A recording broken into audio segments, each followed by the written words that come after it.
반갑습니다. 한국납세자연맹의 김선택 회장입니다. 연말정산 교육을 시작하도록 하겠습니다. 자, 지금부터는 우리가 가장 중요한 부양가족 기본공제 요건에 대해서 알아보도록 하겠습니다. 여기에 나와 있는 것은 우리가 법조문입니다.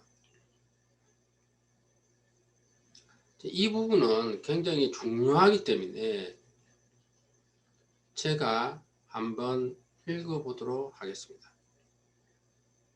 자, 거주자와 생계를 같이 하는 다음 항목의 어느 하나에 해당하는 부양가족으로서 해당 가세기간의 소득금의 합계액이 100만원 이하인 사람은 이제 기본공제된다, 이런 이야기입니다. 간료들고 총급여액 500만원 이하의 근로소득만 있는 부양가족을 포함한다. 일반적으로는 소득급여 100만원인데 근로소득만 있는 경우에는 연봉 500만원을 100만원을 본다, 그런 이야기죠. 가가 거주자의 직계 존속으로서 60세 이상인 사람, 거주자의 직계 비속으로서 대통령이 정하는 동거 입양자로서 20세 이하인 경우, 그리고 거주자의 형제 자매로서 20세 이하 또는 60세 이상인 사람. 제53조를 보면은 생계를 같이 하는 부양가족의 범위와 그 판정시기, 제50조에 규정된 생계를 같이 하는 부양가족은 주민등록부상의 동거가족으로서 해당 거주자의 주소 또는 거소에서 현실적으로 생계를 같이 하는 사람으로 한다. 다만 직계 비속과 입양자는 그러하지 않는다. 이렇게 되어 있죠. 그리고 거주자 또는 동거가족 가지고 취약, 질병의 요양, 근무상 또는 사업상 현행 등으로 본래 주소 또는 거소에서 일시 퇴가한 경우에는 같이 생계를 같이 하는 것으로 본다, 이렇게 되어 있고요. 그리고 사망의 거주자의 부양가족 중 거주자의 직계손속, 직계손속이라는 것은 아버지, 할아버지를 이야기하죠. 직계손속이 주거한 형편에 따라서 별개하고 있는 경우에도 같이 생계를 하는 것을 본다. 이러면 따로 살아도 부모님은 기본공제 받을 수 있다, 그런 법조항입니다. 자, 이 내용을 좀 알기 쉽게 요약을 해보도록 하겠습니다. 자, 부양가족 기본공제를 받으려면 150만원을 받기 위해서는 소득 요건이 또 충족해야 되고 나이 요건도 충족해야 됩니다. 소득 요건이라는 것은 소득금액 100만원 이하여야 된다. 뒤에 다시 자세하게 설명하겠습니다. 자, 나이 요건. 자녀는 20세 이하, 부모는 60세 이상, 형제자매는 60세 이하, 60세 이상. 그리고 주민등록에 같이 살아야 공제되는 사람이 있습니다.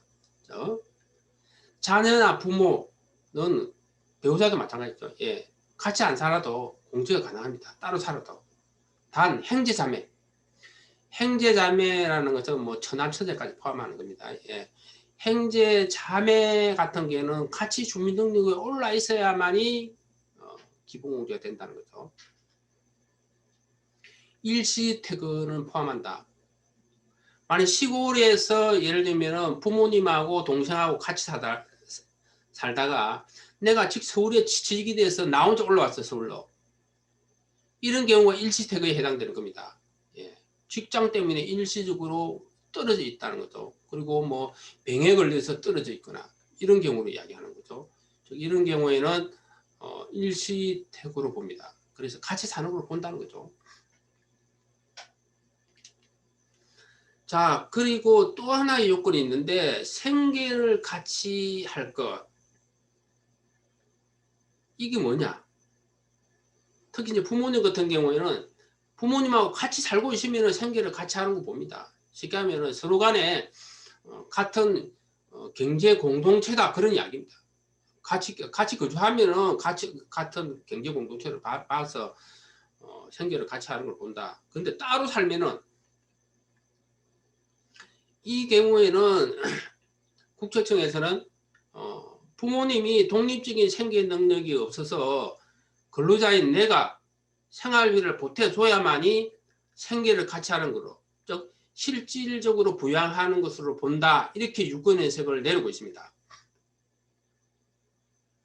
자, 국세청에서는 부모님 우리가 공제와 관련해서 유권 해석을 할 때 꼭 이 이야기를 합니다. 실질적으로 우리가 부양을 해야만이 공제가 된다. 파니가 안 갔었네. 네, 죄송합니다. 네. 자, 그러면은 이 마지막에 이 생계 요건은 우리가 1월달 연말정산할 때, 즉 회사에서는 이 부분은 고려를 할 필요는 없다. 단 우리가 놓친 소득공제를 우리가 청구하는 경정 청구라든지, 그리고 세무조사 때 이 요건을 따진다, 이렇게 보시면 되겠습니다. 일단 올해 연말정산 때는 소득 요건, 나이 요건, 거주 요건만 충족하면은 큰 문제가 없다, 공제받는데, 이렇게 보시면 되겠습니다.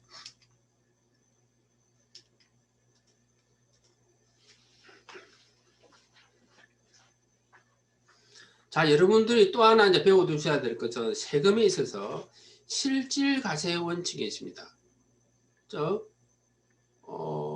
가세기준 계산에 관한 규정이 소득, 수익, 재산, 행위 또는 거래의 명칭이나 행식에 관계없이 실질 내용에 따라서 적용한다는 거죠. 그런데 사실상은 우리가 세법의 이 대원칙이 회사 연말정산에서는 적용을 할 수 없습니다. 회사 우리 연말정산 담당은 그냥 서류만 보고 판단할 수밖에 없죠. 서류라는 것은 그냥 행식입니다. 행식. 실질을 우리가 따서 할 수는 없는 거죠. 자, 이 우리가 그 사례에서 보면은 이런 거죠. 암 투병 중인 따로 사는 65세 누나를 내 주소로 옮겼다는 거죠. 왜? 누나에 대한 기본공제, 장애인공제, 의료비공제를 받고 있어요. 실제적으로 내가 지금 치료비를 많이 보태주고 있으니까. 실질적으로 따로 살고 있는데 주민등록만 옮깁니다. 그래서 공제 받았어요. 근데 실제적으로 이제 이런 내용을 우리가 만약에 세무조사 때 밝혀지면은 이거는 공제 안 됩니다. 실제적으로 주민등록에는 같이 올라와 있지만은 실질은 따로 떨어져 있기 때문에 행식하고 실질이 괴리가 되지 않습니까? 그러면 세법에서는 실질이 우선한다는 거죠. 실질이. 그렇지만은 연말정산에서는 실질을 따지기가 힘들다는 거 아닙니까? 이 사례도 마찬가지입니다. 예를 들면 부모님이 포장마차를 하는데 월 500만 원 수입이 있습니다. 포장마차도 예를 들면 자리가 좋은 데는 굉장히 수입이 많죠. 부모님이 500만 원 정도 뭐 소득이 있으면은 독립적인 생계 능력이 있는 거잖아요. 자녀가 생활비를 자녀한테 받을 필요도 없고 오히려 부모가 자녀를 도와주는 그런 케이스들이 많죠. 이런 경우에는 우리가 세법상 부양가족 기본공제, 부모님에 관한 기본공제를 받으면 안 됩니다. 왜? 실질적으로 부양하지 않기 때문에 그런 거죠. 따로 사고 있는 경우. 자, 그런데 이런 경우에도 연말정산 때 예를 들면은 부모님이 포장마차를 하니까 세무서에다가 지금 소득신고를 소득세 신고를 안 하겠죠. 안 해서 부모님 소득이 제로를 합치는 겁니다. 국세청 컴퓨터에서는. 이런 경우에는 소득공제를 받아도 회사에서 이런 내용을 알 수가 없죠. 자, 그래서 이 생계요건, 실질적인 부양요건은 연말정산에는 적용되지 않는다. 언제 적용되느냐? 내가 놓친 소득공제를 경정청구를 통해서 예를 들면 환급받을 때, 과거 5년간을 환급받을 수 있는데 놓친 거를 이때나 만일 내가 뭐 재수가 없어가지고 세무사를 받을 때, 이때는 예를 들면 세무공무원들 꼼꼼하게 예를 들면은 한 사람 이 부모님 실질적으로 부모를 실질적으로 부양하고 있습니까? 부양하고 있는 입증 증거를 가져오세요. 통장으로 생활비 보태준 거 가져오세요. 예. 이렇게 할 수 있다는 겁니다. 이 화면에 나오는 거는 저희가 2005년 정도에 이제 세무서에서 그렇게 해서 환급을 거부해서 저희 납세연맹에서 세무서 우리 게시판에다가 사이버시를 했던 내용입니다. 그렇잖아요. 뭐 가까이 살면서 부모하고 가까이 살면서 현금으로 보태주면서 부양할 수도 있죠. 예. 그래서 물론 우리가 납세연맹을 때문에 있기 때문에 이런 우리 항의도 하고 하기 때문에 쉽게 대부분이 환급을 많이 받았지만은 실제 이런 것이 우리가 많이 다툼이 되면은 납세자가 상당히 불리해지는 경우도 있습니다. 자, 그래서 알아두세요. 예. 자, 부모님 기본공제 요건에 생계 요건이 있는데 생계 요건이 있는데 이 요건은 연말정산 때는 실제적으로 적용이 되지 않고 세무조사나 경쟁청구제도를 통해서 환급 때만 우리가 적용이 된다 이렇게 이해하시면 되겠습니다. 자, 그러면 부모님의 범위에 대해서 잠깐 보면은 사실상은 친어머니와 이제 계모를 모두 부양하면은 다 공제가 사실 됩니다. 그리고 되고요. 그리고 만일에 그 작년에 어머니가 사망했다 그러면 사망연도까지는 공제 가능하고요. 그리고 외국에 예를 들면 지금도 보면은 우리가 국제 결혼을 많이 하지 않습니까? 국제 결혼을 해서 한국에서 살 때 처가 한국에서 살 때 외국에 있는 부모님, 처의 부모님도 부양 사실을 입증을 하게 되면은 공제를 받을 수 있고요. 그리고 호적에 등록되지 않는 생모 같은 생모 생부도 우리가 인후증명서에 의해서 공제를 받을 수 있습니다. 그리고 추가 공제가 있죠. 경로구되는 70세 이상 장애인 공제, 분노자 공제, 한부모 공제 있습니다. 그리고 뭐 분노자 공제 관련해서 잠깐 보면은